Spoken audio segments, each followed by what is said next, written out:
안녕하세요. 역사문화학과 기하임입니다.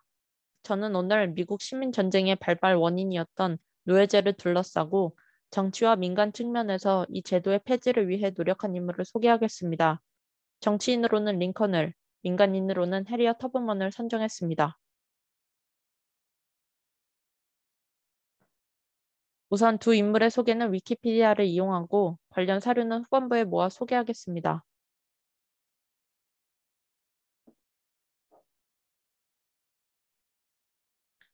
정치 영역에서 대표적으로 알려진 노예제 폐지론자는 에이브라임 링컨입니다. 링컨은 1809년 켄터키주에서 태어나고 자랐습니다. 잘 알려져 있다시피 링컨은 어린 시절 가난하여 학교를 꾸준히 다니지 못하고 집안의 농장 일과 학업을 병행했지만 그는 책을 손에서 놓지 않고 꾸준히 공부했습니다. 그리고 1831년 링컨의 아버지를 포함한 가족 중 일부는 일리노이 주의 새로운 농가로 이주했는데 이때 링컨은 독립하여 친구들과 함께 루이지애나 주 뉴올리언스로 플랫보트를 타고 건너갔습니다. 이 과정에서 링컨은 노예제를 처음 접했습니다.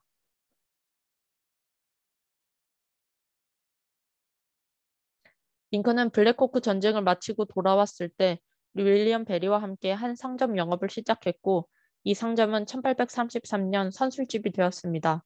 하지만 동업자인 베리가 알코올 중독에 빠져 결국 링컨 혼자서 사업을 운영했는데 이 일이 어려워져 빚을 졌습니다.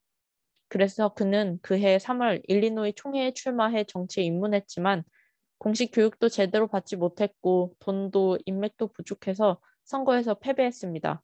그는 이후 변호사가 되기로 결심하고 법률 문서를 통한 독학으로 법을 공부했습니다. 이듬해인 1834년 그는 다시 선거에 도전했습니다. 이번에는 강력한 회그당을 상대로 선거에서 이겨 일리노이주 의회에 입성했습니다. 이 시기에 그는 라이베리아에서 해방된 노예들을 정착시키는 것과 함께 제도의 폐지를 옹호했던 미국 식민화협회에 대한 헨리 클레이의 지지를 되풀이했습니다. 1847년부터 2년간 링컨은 미국 하원 의원으로 활동했습니다.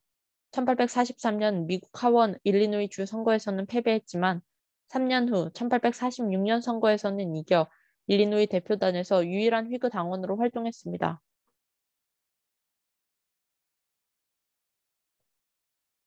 그는 1854년부터 60년까지 공화당 소속으로 활동했습니다. 당시 노예제를 둘러싼 남부와 북부 사이의 긴장을 완화시키기 위해 고안된 입법인 1850년 타협안은 그 성공을 거두지 못했습니다. 따라서 링컨은 52년도에 노예제 폐지를 주장한 헨리 클레이에 대한 찬사에서 점진전 노예 해반과 양극단에 대한 반대를 강조하는 방향으로 입장을 바꾸어 갔습니다. 링컨의 노예제에 대한 입장을 알기 위해서는 캔자스 네브라스카 법에 대해 알아야 합니다. 이 법은 더글라스가 주장해 1854년 5월에 겨우 통과된 법안입니다. 네브라스카와 캔자스 영토에서의 노예제도 논쟁은 특히 심각했습니다. 따라서 일리노이 상원 의원이었던 스티븐 A. 더글라스가 대중의 주권을 타협으로 제안했는데요. 이 법안은 각 지역의 유권자가 노예 상태를 결정할 수 있게 하는 법안이었습니다. 결정권을 지역 유권자에게 넘기는 것이며 이는 노예제를 또 유지할 수 있게 했습니다.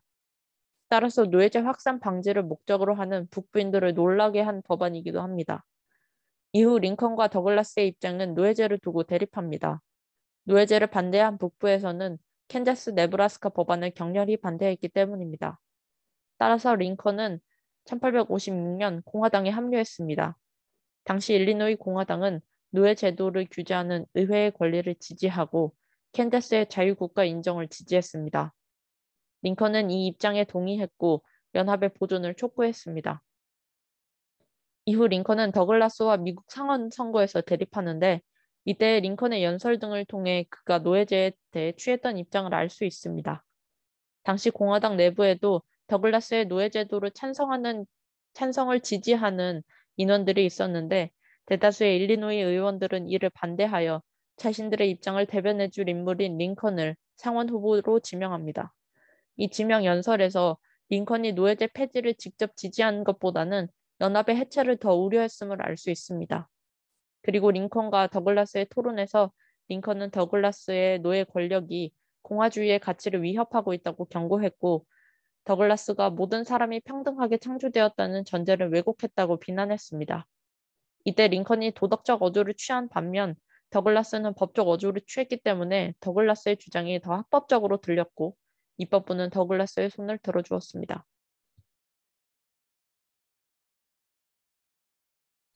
1860년 링컨은 공화당의 대통령 후보로 선거에 도전합니다. 당시 노예 권력이 국가 정부에 대한 장악력을 강화했습니다.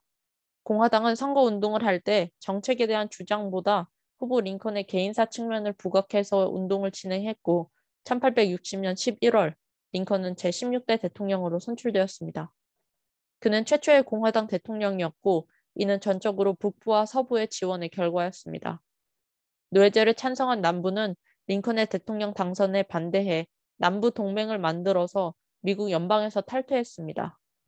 1860년부터 61년까지 사우스캐롤라이나를 시작으로 플로리다, 미시시피, 엘라베마, 조지아, 루이지애나, 텍사스가 뒤를 이었습니다. 이들의 남부 동맹은 미합중국 남부 국가라고 선포하고 자체적으로 헌법을 채택했습니다. 링컨이 우려했던 미국 연방 해체의 조짐이 드러난 것이죠. 그래서 뷰캐넌 대통령과 링컨 대통령 당선인은 이 탈퇴를 불법이라고 선언하며 남부 동맹을 인정하지 않았습니다. 그리고 링컨은 연방 해체를 막기 위해서 남부에서의 취임 연설에서 노예제에 대한 확실한 의견을 밝힙니다. 그는 노예제 확대 금지 계획이 남북 갈등의 핵심 원인이라고 언급한 후 남부에서의 노예제 폐지 의향이 없다고 밝혔습니다. 그럼에도 불구하고 1861년 3월까지 남부 동맹은 연방 재가입 의사를 밝히지 않았고요. 결국 어떠한 협상도 성공하지 못했기 때문에 전쟁이 일어날 수밖에 없었습니다.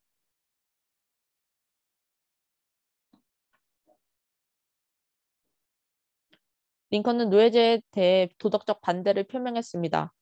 그러나 그가 공화당의 대통령 후보로 거론된 시점부터의 연설들을 보면 그는 노예제의 폐지를 주장한 것은 아닙니다. 폐지가 아닌 확산 방지를 주장했습니다.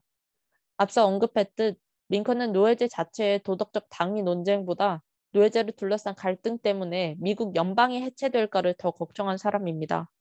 따라서 그의 연설문들을 잘 살펴보면 그는 노예제 폐지론자가 아니라 노예제 확산 방지론자임을 알 수 있습니다.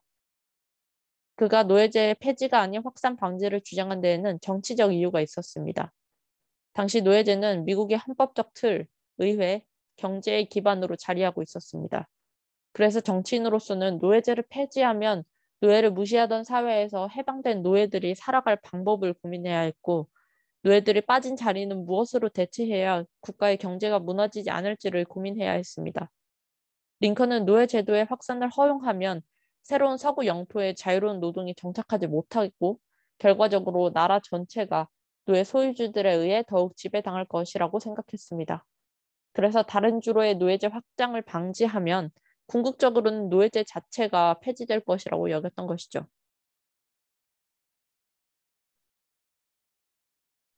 그의 한계는 하나가 더 있습니다. 바로 백인 우월주의적인 입장을 취했다는 것입니다. 마이클 린드에 따르면 링컨의 삶 대부분이 온건한 북부 주류 백인 우월주의자였고 헨리 클레이의 열렬한 추종자로서 파나마, 아이티, 라이베리아의 흑인 식민지화의 지지자였습니다. 즉 링컨이 상상한 세계는 노예제도가 없는 백인 미국이었다는 것이죠. 그러나 링컨의 주요 학자들은 링컨을 백인 우월주의자로 보지 않습니다. 노예제도 존치에 대한 그의 지지를 부분적으로는 인종차별주의 백인들에게 반감을 덜 사기 위한 의도로 보는 것이죠. 이건 해석의 문제이고요. 사실만 놓고 보자면 링컨은 생애 후반까지 독립선언서에 명시된 생명, 자유, 행복 추구 권리와 노동과 그에 따른 정당한 대가를 받을 권리를 흑인들을 위해 보장하려 노력했지만 투표 같은 시민의 권리는 미국의 주민인 백인들에게만 해당된다고 여겼습니다. 즉 이민자인 흑인 노예들을 미국 시민이라고는 보지 않은 것입니다. 노예제도 그 자체에 대해서만 입장을 보인 것이지 노예로 착취당한 사람들을 보지는 못했습니다. 그래도 말년인 1865년 암살 전 마지막 연설에서 링컨은 일부 아프리카계 미국인의 투표권을 지지하는 모습을 보였습니다. 다음으로 소개할 인물은 해리엇 터브만입니다. 흔히 미국의 노예 해방이라고 하면 대부분 링컨을 떠올리셔서 해리엇 터브만이라는 이름이 생소하게 느껴지실 수 있습니다. 부족하지만 이 발표가 이 인물에 대해 알아가는 시간이 되었으면 좋겠습니다. 터브만도 마찬가지로 위키피디아를 이용해서 설명하겠습니다. 링컨보다는 13년 후인 1822년 노예 가정에서 태어났습니다. 그는 노예 폐지론자이자 사회운동가로 본인이 노예에서 탈출하고 나서 가족과 친구들을 포함한 약 70명의 노예를 구하기 위해 약 13번의 임무를 수행했고 이때 언더그라운드 레일로드라는 즉 지하철도로 알려진 안전한 주택의 네트워크를 이용했습니다. 그뿐만 아니라 그는 시민전쟁에서 연합군의 무장 정찰병과 스파이로 봉사했고 말년에는 여성 참정권 운동에 투신하기도 했습니다. 그는 어릴 적 노예로 착취당할 때 주인에게 여러 번 구타를 당했습니다. 어느 날은 다른 노예가 감독관에게 중금속 도구로 맞을 위기에 처하자 자신의 몸을 던져서 맞긴 했지만 이때 머리를 다치는 바람에 외상성 두뇌 손상을 입었고 평생토록 현기증, 과다불면증 등의 후유증에 시달렸습니다. 터브만은 1849년 메릴랜드에서 필라델피아로 탈출했습니다만 얼마 지나지 않아 가족을 구하기 위해 다시 메릴랜드로 돌아왔습니다. 한 번에 수많은 사람들을 데리고 이동하는 것은 불가능했기 때문에 한 번에 소규모의 그룹씩 천천히 데려왔고 결과적으로는 수십 명을 탈출시켰습니다. 그 과정에서 그가 맡은 사람들은 모두 탈출을 성공했기 때문에 터브만은 모세라는 별명도 얻었습니다. 그는 탈출 노예들은 미국 북부의 자유주로만 탈출시킨 것이 아닙니다. 지금의 캐나다인 영국령 북아메리카로도 도망자들을 인도하는 일을 도왔고 그들이 일자리를 찾는 것까지 도왔습니다.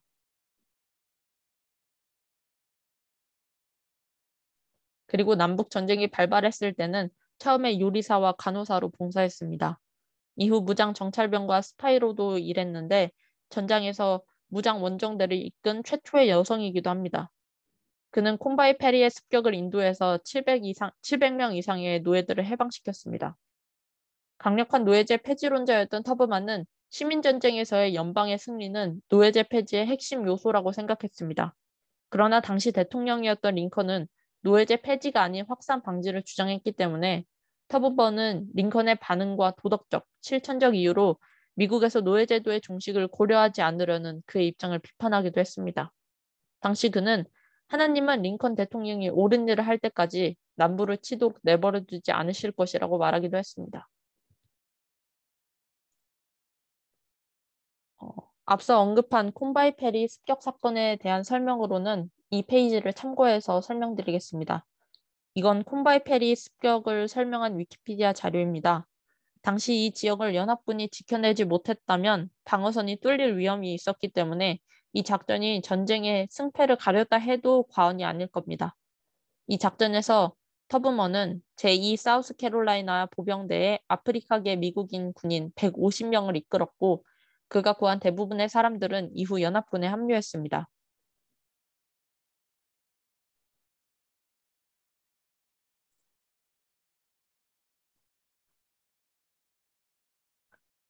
터브만은 국가를 위해 수년간 봉사했음에도 정규 급여는커녕 보상 자체를 받지 못했습니다. 그리고 해방 노예들을 위한 인도주의적 노력은 계속 지속했지만 그의 빈곤 상태는 해결되지 못했고 또 그의 봉사에 대한 공식 기록이 없었기 때문에 정부 연금을 받기도 힘들었습니다. 나중에는 사기까지 당해 사회가 그 사건을 안타까워했기도 했는데요. 결국 1890년 부양가족 및 장애연금법을 통해서야 정부의 연금을 받을 수 있었습니다. 그리고 1897년 뉴욕 하원 의원인 세레노 이 페인이 터브먼에게 복무군인 월 연금을 부여하는 법안을 발의했는데 일부 의원들이 여성이 군인연금의 전액 지급을 받는 것을 반대했습니다. 결국 2년 후 스카우트에서의 업적과 스파이로서의 업적은 인정받지 못하고 미망인 연금과 간호사 봉사만 인정받아 월 20달러의 연금 타협안이 통과되었습니다. 말년에 터브먼은 여성 참정권 운동에 투신했습니다. 미국 동부의 대도시들을 다니며 시민전쟁에서의 자신의 경험을 언급하면서 역사에서는 남성만큼 여성이 희생했다는 것을 남성에 대한 여성의 평등 근거로 사용했습니다.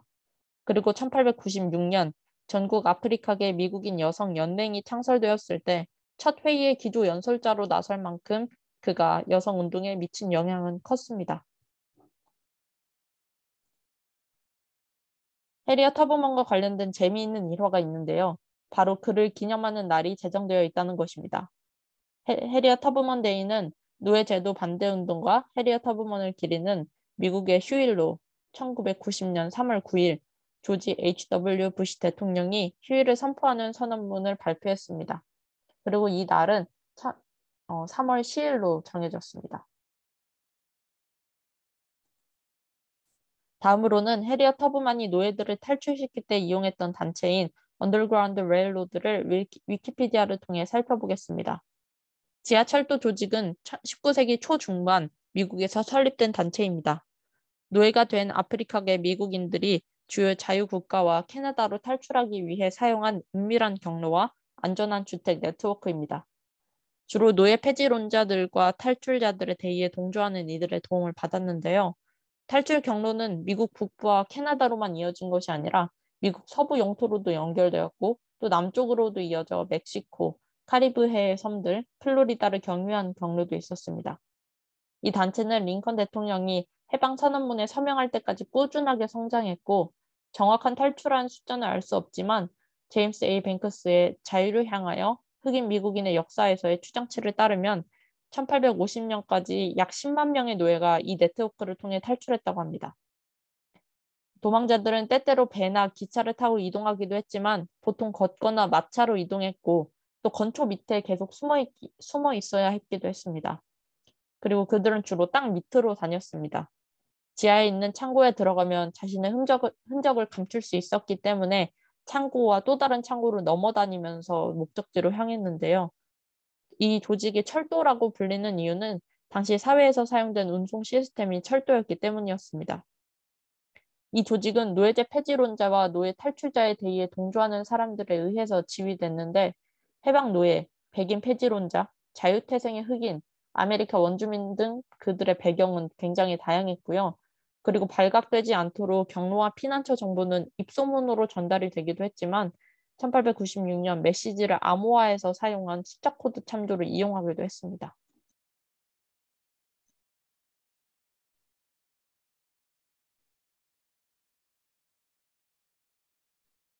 하지만 많은 사람들이 이 단체의 도움을 받을 수 있었던 것은 아닙니다.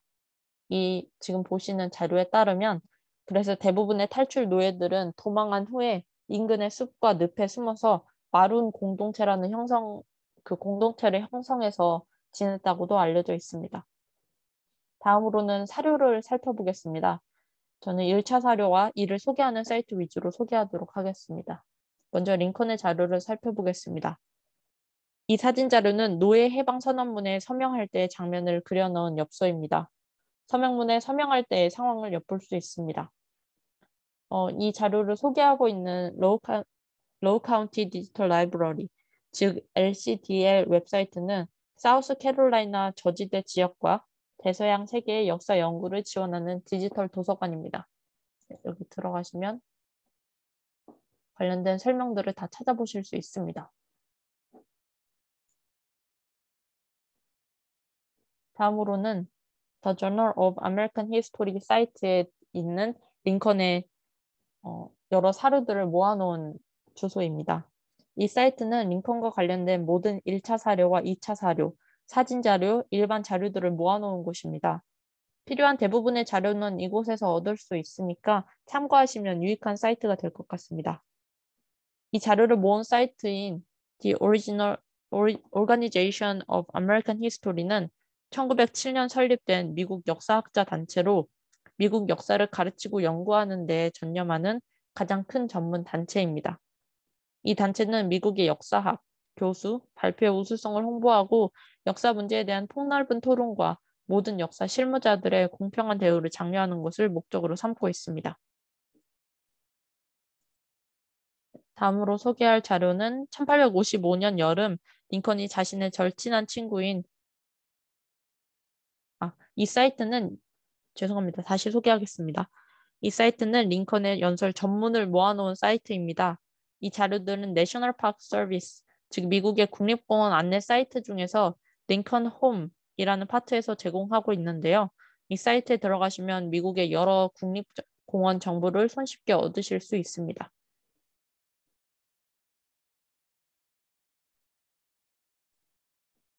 그리고 이 자료가 1855년 여름 링컨이 자신의 절친한 친구인 조슈아 스피드에게 보낸 편지입니다. 링컨은 개인적인 문서 자료를 많이 남기지 않은 인물입니다. 그래서 그에 대한 연구는 주로 연설문을 통해서 이루어지는데요. 이 편지는 노예제도를 둘러싼 그의 개인적인 갈등과 솔직한 심정을 담고 있어서 귀중한 사료가 됩니다.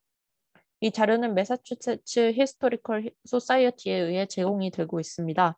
이 조직은 1791년 설립된 단체로 미국 역사 연구를 위한 자료 수집에 전념하는 미국에서 가장 오래된 조직입니다. 현재 존 애덤스, 존 퀸시 애덤스, 토마스 제퍼슨 등 3명의 대통령의 개인 논문을 포함해서 1200만 개가 넘는 문서, 유물, 국부를 소장하고 있다고 합니다. 다음으로는 해리어 터브먼과 관련된 자료를 소개하겠습니다. 이 사이트는 터브먼과 관련된 1차 사료를 모아놓은 사이트입니다.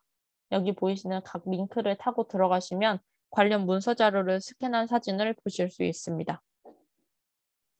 그리고 이 사진은 해리어 터브만의 전신 사진입니다.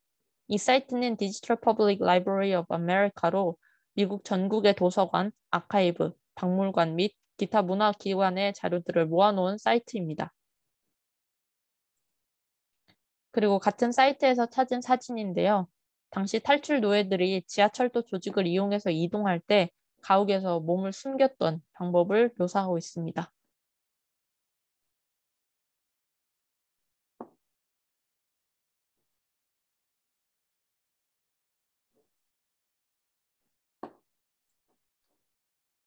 그리고 다음으로 보여드릴 자료는 제가 지하철도 조직이 노예, 노예들을 탈출시킨 경로와 수를 시각적으로 만든 자료들을 보여드리겠습니다.